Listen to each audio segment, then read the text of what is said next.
মাম্মাম, আমি তোমার সাথে যাব। মাম্মাম, আমাকে নিয়ে চলো না।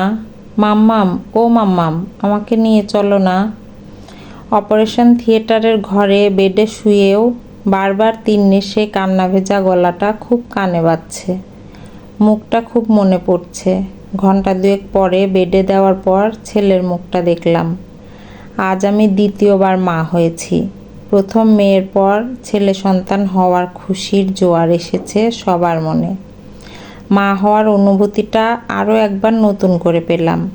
তবে মেয়ের সেই প্রথম দিনের মুখটা বড্ড মনে পড়ছে। মেয়েকে আমার শাশুড়ি মায়ের কাছে রেখে এসেছি। ঠাম্মি তার খুব প্রিয় একটা মানুষ। সব আবদার ঠাম্মির কাছে। আমার শাশুড়ি মারও নাতনি নয়নের মণি।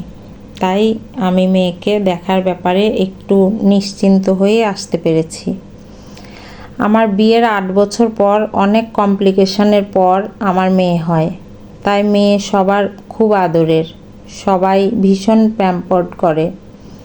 কিন্তু কোথাও যেন আমার শাশুড়ি মায়ের একটা ছেলে সন্তানের খুব সুপ্ত বাসনা ছিল। বংশের প্রদীপ হয়ে বংশ রক্ষা করবে, এমনই একটা ধারণা ছিল। যেহেতু আমার প্রথম সন্তান মেয়ে, সেজন্য সেটা আরও বেশি মনের মধ্যে জেঁকে বসেছিল। কিছুটা সেই কারণেই ৪ বছর পর আবার দ্বিতীয় সন্তানের চিন্তাভাবনা করা। তবে আজ আমার ছোটবেলার কথা খুব মনে পড়ছে। আমার খুব ভালো মতো মনে আছে, আমার ভাই যখন হয় তখন আমার মনে খুশির শেষ ছিল না। ভাইকে নিয়ে সারাক্ষণ আগলে রাখতে চাইতাম, কিন্তু হঠাৎ করে আমার মনের মধ্যে মায়ের প্রতি একটা রাগ, ভাইয়ের প্রতি হিংসা এগুলো কাজ করতে শুরু করে। আমার ভাইয়ের সাথে আমার বয়সের তফাৎ ওই ৩ বছর মতো। আমিও তখন মাকে ছেড়ে থাকতে পারতাম না। আমাকেও ঠাম্মির কাছে দিয়ে এসেছিল ভাই হওয়ার সময়। ঠাম্মি স্নান করানো, খাওয়ানো, গল্প বলে ঘুম পাড়ানো, সব কিছু করতো। কিন্তু তবুও আত্মীয় স্বজন থেকে শুরু করে পাড়ার লোকেরা সবাই আমাকে দেখলেই বলতো, তোর মা এবার শুধু ভাইকে ভালোবাসবে, ভাইকে ঘুরতে নিয়ে যাবে, ভাইকে খেলনা কিনে দেবে, ভাইকে কোলে নিয়ে স্কুলে যাবে। এগুলো শোনার পর থেকে আমার ভাইয়ের উপর রাগ হতো ভীষণ। মায়ের কাছে থাকার জেদ করতাম, স্কুলে যেতে চাইতাম না ঠাম্মির সাথে। এভাবে চলতে চলতে যখন দেখলাম সত্যি মা ভাইকে বেশি সময় দিচ্ছে, আদর করছে, আমাকে একটুও দেখছে না, তখন থেকে মায়ের সাথে একটু দূরত্ব তৈরি হতে লাগলো। মায়ের কথা শুনতাম না তখন। ঠাম্মির ওপরই নির্ভর হয়ে পড়লাম। কিন্তু একটা সময় গিয়ে দেখলাম ঠাম্মিও ভাইকে নিয়ে মেতে উঠেছে। আমাকে তখন মনে পড়ছে না কারো। আমাকে কেমন একটা দূর ছাইয়ের মতো ব্যবহার করছে। আস্তে আস্তে ঠাম্মির কাছ থেকেও সরে এলাম। নিজেই নিজের কাজ করতাম, নিজেই নিজের পড়াশোনা করতাম, নিজেই রেডি হয়ে স্কুলে যেতাম। তখন ওই ৮ থেকে ৯ বছর বয়স হবে আমার। আর ভাই তখন নতুন নতুন স্কুলে যাওয়া শুরু করেছে। একবার বাড়ির কোনো এক পুজোর অনুষ্ঠান ছিল। আমি ওই পুজোর থালায় পা দিয়ে ফেলেছিলাম, দৌড়ে যেতে গিয়ে পায়ে লেগেছিল। সেবার ঠাম্মি আমায় ভীষণ বকেছিল। সেদিনই আমি জীবনে প্রথম মার খেয়েছিলাম, তাও আবার ঠাম্মির হাতে। অথচ ভাই তারপর বহুবার এরকম করেছে, কিন্তু সবাই ওই ছোট বাচ্চা বলে এড়িয়ে যেত। বকা মারা তো দূর, উল্টো আদর করত। আমি এসব দেখতে দেখতে আস্তে আস্তে চুপচাপ শান্ত হয়ে যাই। একটা ঘরই আমার সঙ্গী হয়ে পড়ে। বাবা মা ঠাম্মি সবাইকেই পর মনে হতে থাকে। সেই দূরত্বটা আজও কাটিয়ে উঠতে পারিনি। তবে আজ বুঝতে পারছি সেদিন মায়ের কিছুই করার ছিল না। আমিও তো মা। একটা ছোট সদ্যোজাত বাচ্চা মানুষ করা কতটা কষ্ট সেটা আমি জানি। ভাই তখন সদ্যোজাত বাচ্চা, তাকে অনেক কষ্ট করে বড় করতে হয়েছে মাকে। সেই সময় ভাইকে নিয়ে রাত জাগা, নিজের শরীরের কষ্ট সামলিয়ে আমাকে আলাদা করে দেখার আর সময় সুযোগ কোনোটাই হতো না। তবুও মা চাইতো আমি কি করছি, কি পড়ছি, স্কুলে টিচারদের সাথে ফোনে কথা বলতো, জানতো হোমওয়ার্ক করি কিনা, স্কুলের থেকে পিছিয়ে পড়ছি কিনা। কিন্তু আমি তখন এতটাই ছোট যে সেসব বুঝে ওঠার আগেই দূরে সরে গেছি। সবাই বোঝালেও অবুঝ মন তখন শুধুমাত্র মাকে কাছে না পাওয়ার কষ্ট তাড়া করে বেড়াতো আমায়। আজ আমিও এক মেয়ে ও এক ছেলে সন্তানের মা। আমার শাশুড়ির মনস্কামনা পূর্ণ করে আমার কোল জুড়ে একটা ফুটফুটে ছেলে। ছেলেকে কোলে নিয়ে বসে থাকতে থাকতে আমার ছোটবেলাটা মনে পড়ে গেল। মনের মধ্যে একটা ভয় কাজ করছে, আমার মেয়ের সাথেও এমনটা হবে না তো। আবার পরক্ষণে মনে হচ্ছে না না, আমি এরকম হতে দেব না। আমি যথাসাধ্য চেষ্টা করব দুজনকে নিয়ে সমানভাবে সময় কাটাতে।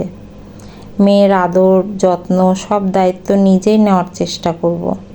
সন্তানের মা হলো সবথেকে নিরাপদ আশ্রয়। আমি আমার জীবনের সেই ঘটনা আর পুনরাবৃত্তি করতে চাই না। দুজনকে নিয়ে এগিয়ে চলতে থাকব। তবেই তো আমি একজন প্রকৃত মা। কোনো মা যখন দ্বিতীয়বার প্রেগনেন্ট হন তখন তিনি এবং তার চারপাশের মানুষদের ইচ্ছে থাকে প্রথম সন্তানের বিপরীত লিঙ্গের সন্তান হোক। ঠিক সেই আশাতেই দ্বিতীয় সন্তানের চিন্তা ভাবনা করেন।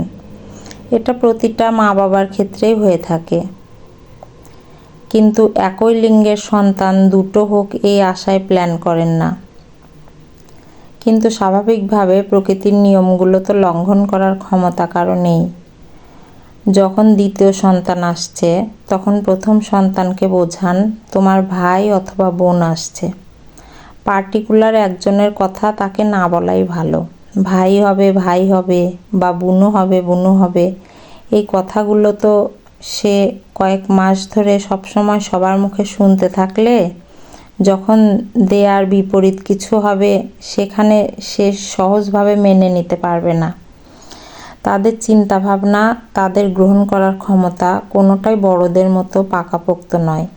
ভাই বোন হলে তোমাকে ভালোবাসবে না, তোমার মা ভাইয়ের মা হয়ে যাবে, এই ধরনের কথাগুলো বলা থেকে নিজেদের সংযত রাখতে চেষ্টা করতে হয়।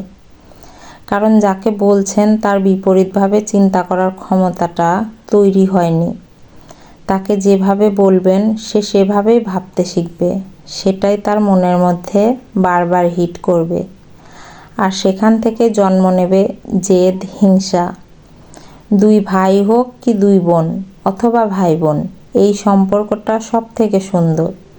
তাই সেই সম্পর্কটা শুরু হওয়ার আগেই শেষ করে দেওয়াটা কি খুব উচিত কাজ? বরং বাচ্চাকে বোঝান তোমার একটা খেলার সঙ্গী আসবে, তোমার মা একসাথে দুজনকে নিয়ে খেলবে, একসাথে স্কুলে নিয়ে যাবে, একসাথে ঘুরতে যাবে। দেখবেন বাচ্চা খুব সুন্দরভাবে সেটাই বুঝে গেছে। মনের মধ্যে ভাই বোনের উপর রাগ, হিংসা, মায়ের উপর রাগ এগুলো আসছে না।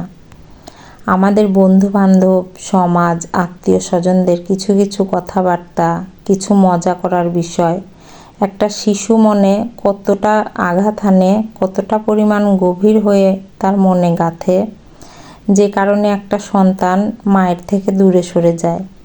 ছোট ভাই তার থেকেও দূরে সরে থাকে। ভালোবেসে নয়, হিংসার চোখে দেখছে। যেখানে মা তার সবচেয়ে বড় শুভাকাঙ্ক্ষী, সব কষ্টের ওষুধের মতো কাজ করে, সেখানে মা থাকতেও মায়ের থেকে দূরে সরে যায়। একাকিত্ব নিয়ে ভোগে, সবসময় হীনমন্যতায় ভোগে। এমন ধরনের কথা, এমন ধরনের ব্যবহার করবেন না যার জন্য একটা শিশু নরম মনে আঘাত পায়। সব থেকেও সে একা, এটা ভাবতে বাধ্য হয়। বাচ্চাদের মন ভীষণ সেনসিটিভ হয়। তারা ভালো জিনিসটা যেমন খুব তাড়াতাড়ি বুঝে যায়, রপ্ত করে ফেলে, খারাপটাও একইভাবে আঘাত করে। মনে রাখতে হবে একটা শিশুই কিন্তু একটা ভবিষ্যতের পিলার। তাই তার মন মানসিকতা সব দিক দিয়েই শক্ত করে তোলার দায়িত্ব পরিবার, সমাজ সবার।